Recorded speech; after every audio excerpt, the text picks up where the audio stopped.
Hello everyone, आप सभी लोगों का एलाइट कॉमर्स क्लासेस के इस यूट्यूब चैनल पर स्वागत है। तो बच्चों, आज हम लोग जिस टॉपिक और जिस चैप्टर को कवर कर रहे थे उस चैप्टर का आज लास्ट एक तरीके से उसकी क्लास और लास्ट कवरेज है उस चैप्टर का। तो हम लोगों ने आप लोगों के साथ डिस्कशन किया था एक चैप्टर जिसका नाम था कंपैरेटिव स्टेटमेंट, और हमने आप लोगों को बताया था कि जो कंपैरेटिव स्टेटमेंट वाला जो चैप्टर है, इसमें इस चैप्टर के नाम से ही देखिए आपको क्लियर हो रहा है कंपैरेटिव का मतलब होता है कंपैरिजन।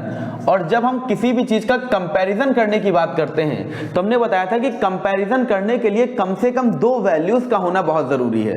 तो जब भी तुम्हें इस क्वेश्चन या कंपैरेटिव स्टेटमेंट के क्वेश्चन एग्जाम में दिए जाएंगे तो हमेशा तुम्हारे क्वेश्चन में कंपैरिजन करने के लिए आपको दो वैल्यूज जरूर गिवन होंगी, और उन दो वैल्यूज को देखकर बस आपको देखना है कि कौन सी वैल्यू कितनी बढ़ रही है या कौन सी वैल्यू कितनी घट रही है। तो हमें जब कंपैरिजन करना होगा तो हमें सिर्फ ये देखना है कि वैल्यू कितनी बढ़ी या कितनी घटी।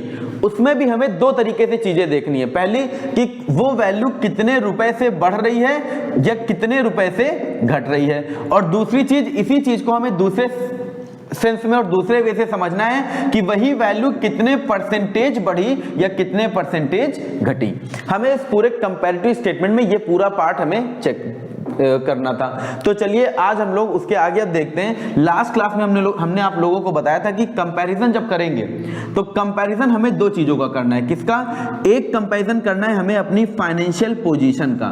फाइनेंशियल पोजीशन का मतलब कि हमें अपनी बैलेंस शीट और हमें अपनी एसेट और लायबिलिटीज का कंपैरिजन करना है कि पहले कितनी एसेट थी, अब कितनी एसेट है, पहले के मुकाबले अब कितनी एसेट बढ़ गई या कितने रुपए से एसेट घट गई, और फिर उसी चीज को कितने परसेंटेज से एसेट बढ़ी या कितने परसेंटेज से एसेट घट गई। फिर उसके बाद हमने बताया था कि फाइनेंशियल पोजीशन को हमारा शो करता है हमारी कंपनी की बैलेंस शीट। तो एक हमें कंपैरिजन करना था बैलेंस शीट का, और दूसरा जो कंपैरिजन था वो हमने बताया था कि हमें अपना परफॉर्मेंस जो है, हमें अपनी परफॉर्मेंस का कंपैरिजन करना है। और किसी भी कंपनी की जो परफॉर्मेंस होती है वो परफॉर्मेंस शो करती है उस कंपनी का प्रॉफिट एंड लॉस अकाउंट। तो उस कंपनी का जो प्रॉफिट लॉस अकाउंट है वो हमें बताएगा कि उसकी परफॉर्मेंस अच्छी है या उसकी परफॉर्मेंस पहले से और बुरी हो गई है। तो चलिए आज हम लोग जो टॉपिक कवर करेंगे वो हम देखेंगे कंपैरेटिव स्टेटमेंट के अंदर परफॉर्मेंस मतलब प्रॉफिट एंड लॉस अकाउंट का कैसे कंपैरिजन किया जाएगा। तो चलिए ये वाला पार्ट हम लोगों ने लास्ट वीडियो में कर ली थी, तो जिन बच्चों ने लास्ट वीडियो ना देखी हो वो जाकर हमारे इस लास्ट वीडियो में इस वाले पार्ट को कवर कर सकते हैं। तो चलिए आज हम लोग इस टॉपिक के ऊपर चर्चा करते हैं, और इस टॉपिक को लेकर हमने आपके बोर्ड पर दो क्वेश्चन लिखे हुए हैं। एक क्वेश्चन नंबर 5 है टीएस गिरवाल का, और एक क्वेश्चन नंबर है आपका 6 टीएस गिरवाल का। तो चलिए आज डायरेक्टली इस क्वेश्चन को देखते हैं और देखते हैं कि कैसे इसके क्वेश्चंस किए जाएंगे। तो देखिए बोर्ड पर आपको एक क्वेश्चन नजर आ रहा होगा। क्वेश्चन नंबर 5 बोला गया है prepare a comparative statement of profit and loss from the following information. आपको नीचे कुछ जानकारी दी गई है और उस जानकारी की मदद से आपको एक कंपैरेटिव स्टेटमेंट बनाना है। तो चलिए इस पूरे कंपैरेटिव स्टेटमेंट को करने से पहले एक आपसे बात डिस्कस कर लेते हैं। जैसे फॉर एग्जांपल मान लीजिए ये आपका बिजनेस है, ये आपका क्या है? बिजनेस है, और हम अगर आपसे कहें कि जरा हमको तुम अपने बिजनेस का प्रॉफिट निकाल के बताओ, या हमें अपने बिजनेस का नेट प्रॉफिट निकाल के बताओ कि तुम अपने बिजनेस में कितना प्रॉफिट कमाते हो, तो ये बताओ आप लोग अपने बिजनेस का प्रॉफिट कैसे निकालते हैं? आप लोग कहते हैं कि हमारे बिजनेस की जितनी भी कमाई होगी, कमाई कैसे होगी? जो हमने सामान बेचा वो, और प्लस उसके अलावा मेरी अगर कोई और अदर इनकम होती है उस अदर इनकम को जोड़ दें तो हमारे बिजनेस की टोटल जो कमाई होगी उस टोटल कमाई से, या हम कहें उस टोटल इनकम जो होगी उस टोटल इनकम में से हम क्या करेंगे? अपने बिजनेस के जितने भी खर्चे होंगे, अदर जितने भी खर्चे होंगे, वो खर्चे कई तरीके से हो सकते हैं। वो तुम्हारा मटेरियल के ऊपर खर्चा हो सकता है, वो तुम्हारा एम्प्लॉय जो काम कर रहा है उसके ऊपर खर्चा हो सकता है, या वो तुम्हारा किसी भी तरीके का अदर कोई खर्चा हो सकता है। तो तुम्हारे बिजनेस के अंदर जितनी कमाई हुई है उन सारी कमाई को जोड़ेंगे, बिजनेस के अंदर जितने भी खर्चे हुए हैं उन सारे खर्चों को जोड़कर फिर हम देखेंगे मेरे बिजनेस के टोटल कितने खर्चे हुए, और फिर हम क्या करेंगे? अगर तुम्हें अपने बिजनेस की कमाई पता करनी है, फॉर एग्जांपल अगर मान लो मुझे अपनी कमाई पता करनी है, तो हम क्या करेंगे? अपनी टोटल कमाई लिखेंगे, और अपनी इस टोटल कमाई में से, फॉर एग्जांपल मान लो मेरी टोटल कमाई ए है, हम अपनी टोटल कमाई में से अपने सारे टोटल खर्चे क्या कर देंगे माइनस। तो हमने टोटल खर्चे कैसे किए, सारे खर्चों को लिखा और सारे खर्चों को आपस में ऐड कर दिया। तो टोटल कमाई ए, टोटल खर्चे बी, और हमने क्या किया, अपनी टोटल कमाई में से टोटल खर्चे क्या कर दिए माइनस, और जैसे ही ये माइनस किया ये मेरा आ गया प्रॉफिट। लेकिन ये प्रॉफिट कौन सा है, क्या इस प्रॉफिट में से अभी हमने टैक्स दिया, नहीं। तो इसका मतलब ये जो प्रॉफिट आया है ये प्रॉफिट हमारा कौन सा है, बिफोर टैक्स। और ये प्रॉफिट बिफोर टैक्स कैसे आया, टोटल कमाई ए थी उसमें से टोटल खर्चे बी क्या कर दिए माइनस। अब इसमें से हम क्या करेंगे, इसमें से अब हम जो टैक्स पे करेंगे अपने प्रॉफिट का, उस टैक्स को पे करके उस टैक्स को यहां से माइनस कर दिया जाएगा, और अब जो बचेगा मेरा प्रॉफिट, इसको हम बोलेंगे ये मेरा आ गया प्रॉफिट आफ्टर टैक्स। ये मेरा पूरा एक प्रॉफिट लॉस अकाउंट का एक स्टेटमेंट है। कैसे किया हमने, सबसे पहले अपनी कमाई लिखी और सारी कमाई को लिखकर हमने अपनी टोटल कमाई को ऐड कर दिया, और टोटल कमाई लिखने के बाद फिर उसमें से हमने टोटल खर्चे लिखे, फिर टोटल खर्चों को माइनस किया टोटल कमाई में से, हमारा आ गया प्रॉफिट। और फिर जब कमाई से खर्चे माइनस हो गए तो प्रॉफिट जो आया उस प्रॉफिट में से हमने सरकार को क्या पे कर दिया, टैक्स, और टैक्स पे करने के बाद जो बचा वो मेरा बचा प्रॉफिट आफ्टर टैक्स। ये जो यहां पर एक चार्ट नजर आ रहा है, इसी पैटर्न पे हमारे सारे क्वेश्चन चलते रहेंगे, बस उन्हीं को हमें कंपेयर करना रहेगा कि 2 साल की फिगर होंगी, पिछले साल ये थी, इस साल ये हो गई, कितने रुपए से बढ़ी या कितने परसेंटेज से बढ़ रही है। बस हमें इन 2 बातों का क्या रखना है, ख्याल रखना है। तो चलिए अब इस क्वेश्चन को देखते हैं, क्वेश्चन नंबर 5। तो क्वेश्चन नंबर 5 को हम लोग स्टार्ट करते हैं। सबसे पहले इस क्वेश्चन में बोला गया है कि हमें अपने प्रॉफिट लॉस अकाउंट का एक कंपैरेटिव स्टेटमेंट तैयार करना है। तो चलिए हम अपना एक कंपैरेटिव स्टेटमेंट का एक फॉर्मेट तैयार करते हैं।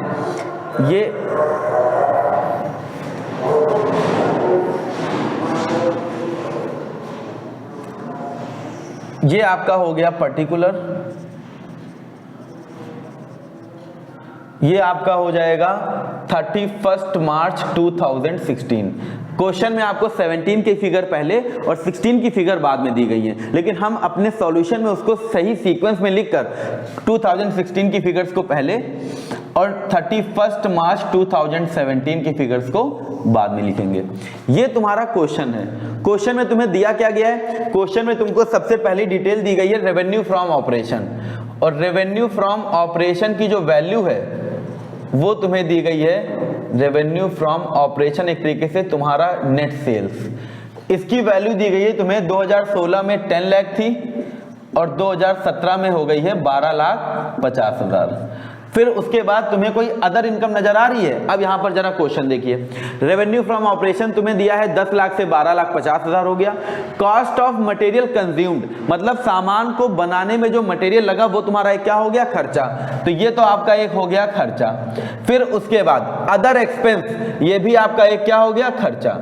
अब क्वेश्चन में कोई और कमाई नजर आ रही है, नहीं। जरा नीचे आइए, ये वाली लाइन पढ़िए, देखिए यहां पर क्या लिखा है, बोला है interest on investment at the rate 50,000 each year. आपने कहीं पैसा इन्वेस्ट कर रखा है और उस इन्वेस्टमेंट के ऊपर आपको इंटरेस्ट मिल रहा है। तो बताओ, अगर हम कहीं पैसा इन्वेस्ट करते हैं और उसके ऊपर अगर हमको कहीं से ब्याज मिल रहा है तो ये मेरे लिए मेरी एक तरीके से क्या होगी, कमाई। और ये साफ साफ बोल रहा है ईच ईयर, ये मुझे ब्याज की जो कमाई हो रही है ये मुझे हर साल हो रही है। तो ये बताओ, इसका मतलब 16-17 दोनों में तुम्हें अदर इनकम के तौर पर एक कमाई और हो गई। क्या? अदर इनकम के तौर पर तुमको मिल गया है इंटरेस्ट, और इंटरेस्ट कितना मिला, 50,000 रुपए इस साल और 50,000 रुपए इस साल। इसके बाद और तो कोई कमाई है नहीं। जब और कोई कमाई नहीं है तो अब देखिए इसके आगे हम क्या करेंगे। अब इसके आगे अगर हम देखें टोटल कमाई, तो ये बताइए टोटल इनकम हमारी कितनी हो गई। टोटल इनकम, या इसको बोलते हैं टोटल रेवेन्यू फ्रॉम ऑपरेशन। 2016 में 10 लाख और 50, टोटल हो गया 10.5 लाख। 2017 में 12, 50 और 50,000 हो गया, मिलकर टोटल 13 लाख। उसके बाद टोटल कमाई के बाद अब हम क्या लिखेंगे, अपने एक्सपेंस। अब हम अपने खर्चों को माइनस करना शुरू करेंगे। खर्चे कौन कौन से हैं? तो पहला खर्चा है कॉस्ट ऑफ मटेरियल कंज्यूम्ड। तो पहला खर्चा हो जाएगा कॉस्ट ऑफ मटेरियल कंज्यूम्ड। ये आपका पिछले साल था 6 लाख रुपए का और ये इस साल बढ़कर हो गया 7,20,000। उसके बाद एक खर्चा और हुआ है अदर एक्सपेंस। अदर एक्सपेंस के नाम पर पिछले साल खर्च हुआ था आपका 40,000 और इस साल खर्च हुआ है 30,000। 58,000। और कोई खर्चा क्वेश्चन में नजर नहीं आ रहा है तो अगर हम अपने सारे खर्चों को देखें तो बताइए टोटल खर्चे कितने हो गए। टोटल एक्सपेंस हो गए आपके, अगर हम देखें तो ये टोटल एक्सपेंस कितना हो गया, टोटल एक्सपेंस आपका हो जाता है 6,40,000, ये टोटल हो गया 6,40,000। 7,20,000 और 38 ये हो गया 7,58,000। ये आपके टोटल खर्चे हो गए। अगर हम आपको टोटल इनकम बोल दे ए, टोटल खर्चे बोल दे बी, तो बताओ अगर तुम्हें अपने बिजनेस में टोटल कमाई पता करनी है तो टोटल कमाई कैसे पता चलेगी। हम लोग क्या करेंगे, अपनी कमाई में से अगर मुझे बिजनेस का टोटल नेट प्रॉफिट पता करना है तो नेट प्रॉफिट कैसे पता करेंगे, हम लोग अपनी कमाई में से अपने सारे खर्चे क्या कर देंगे माइनस। अगर मेरी कमाई है ए और खर्चे हैं बी, तो अब हम क्या करेंगे, अगर मुझे प्रॉफिट चाहिए और ये ऐसा प्रॉफिट है जिसमें से अभी टैक्स पे नहीं हुआ है, तो प्रॉफिट बिफोर टैक्स जिसको बोलते हैं पीबीटी, ये कैसे पता चलेगा, हम अपनी कमाई में से अपने खर्चे क्या कर देंगे माइनस। तो 10,50,000 में से 6,40,000 माइनस हो जाएगा तो यहां प्रॉफिट आ जाएगा, और 13 लाख में से 7,58,000 माइनस होगा, ये प्रॉफिट आ जाएगा। तो चलिए आप लोग जरा तुरंत 1 मिनट के अंदर इन दोनों की वैल्यूज कैलकुलेट करके जरा अपनी कॉपी में बताइए कितनी आएगी।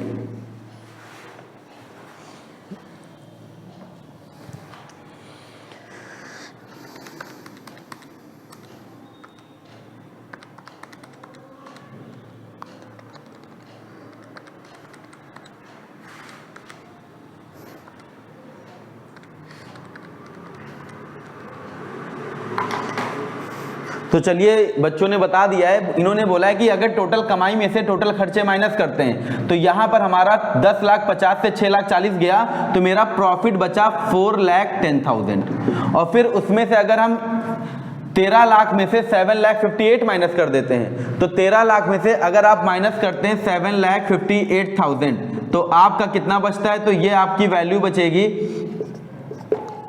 5,42,000। तो इसकी वैल्यू आ गई 5,42,000। ये आपका आ गया profit before tax. Profit before tax के बाद अब हम लोग इसमें से क्या करेंगे, अब हम लोग इसमें से पेमेंट कर देंगे टैक्स का।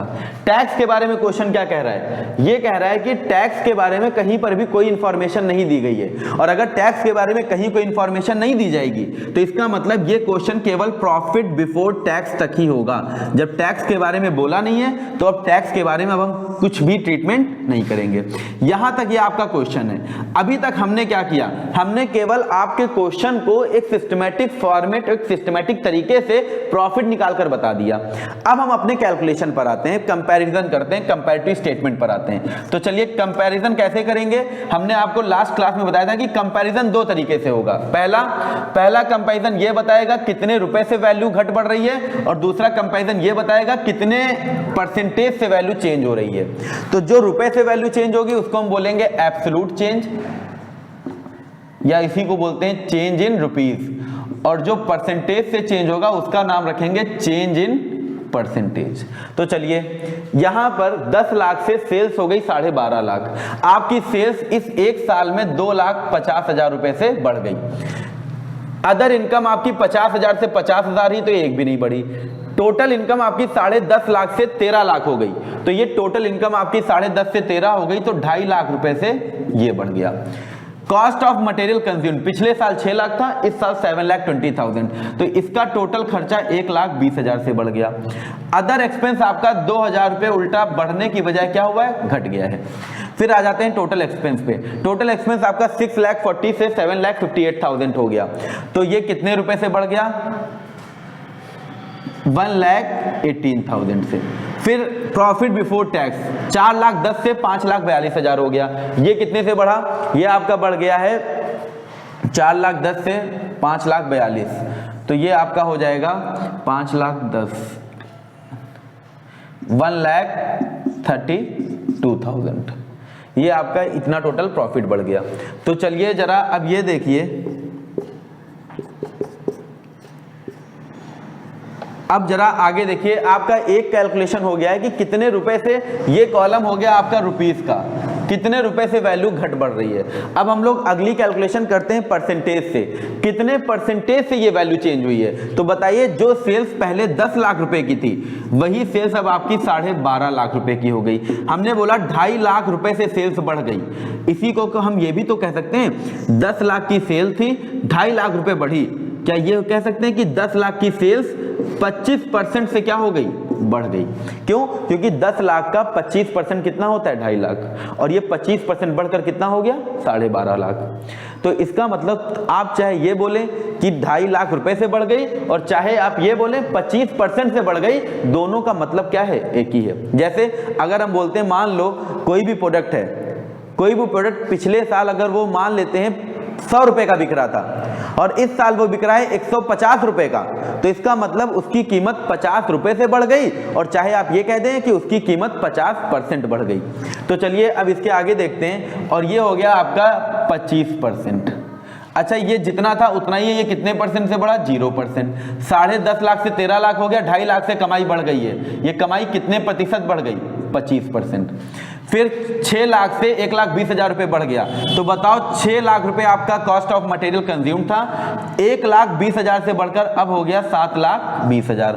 तो बताइए ये 6 लाख से 1,20,000 रुपए बढ़ा है, कितने परसेंट बढ़ा? तो 6 लाख का 10% हो जाएगा 60,000 और 20% हो जाएगा 1,20,000। तो ये आपका 20% से बढ़ गया। 40,000 का 2,000 कितने परसेंट हुआ? तो ये आपका हो गया 5%। तो ये आपकी वैल्यू 5% डिक्रीज हो गई। तो चलिए अब आगे देखिए, टोटल एक्सपेंस। टोटल एक्सपेंस पहले था 6,40,000 रुपए का, अब बढ़कर हो गया है 6,40,000 से बढ़कर हो गया है 7,58,000। आपका टोटल खर्चा 1,18,000 रुपए से बढ़ गया। तो ये कितने परसेंट बढ़ा? तो पहले था कितना, 6,40,000, कितने रुपए से बढ़ा, 1,18,000। इसका कितना परसेंट हुआ? जरा इस परसेंटेज की वैल्यू बताइए कैलकुलेट करके।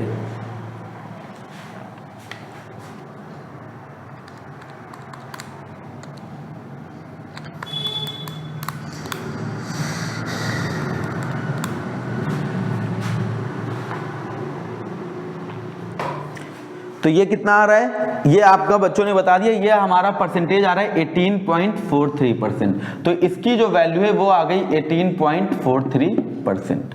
तो चलिए अब आगे देखिए, ये बताइए 4,10,000 का प्रॉफिट था, अब हो गया 5,42,000। तो ये प्रॉफिट कितने से बढ़ गया, 1,32,000 से। तो ये कितने परसेंट बढ़ रहा है? पहले था कितना, 4,10,000, कितने से बढ़ गया, 1,32,000। तो ये कितने परसेंट वैल्यू हो गई? अब जरा इसको सॉल्व करके बताइए। ये देखिए कितने परसेंट वैल्यू हो रही है।